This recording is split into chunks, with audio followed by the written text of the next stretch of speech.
Mano-mano tayo ng pagkukudkod. Ayan. Sinong nakaranas ng ganito? Pagkukudkod.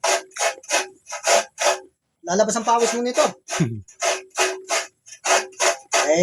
Ano pa lang.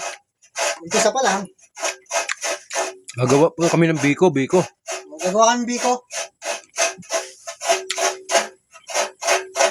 Biko pa lang. Biko pa lang ang pwedeng magawa.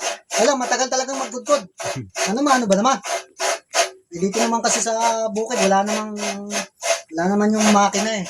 Isang pasok mo, ano ka agad, kahit ilang nyog ang iyong kudkurin. Mabilis. Ito, ang isang nyog, aabutin siguro ng mga 30 minutes. Taga lang, hindi makakabiko. Ba?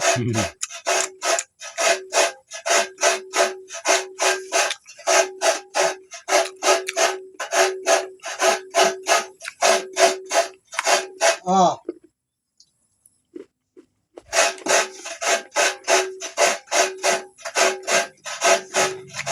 Ay, buhay sa probinsya, buhay sa bukid.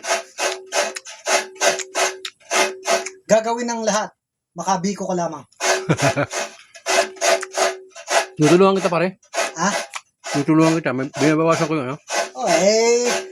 Di mo naman tinutungkab mo yung nyug eh. Hindi mo na pinakukudkod eh, tinutungkab mo na eh. Okay na. Eh,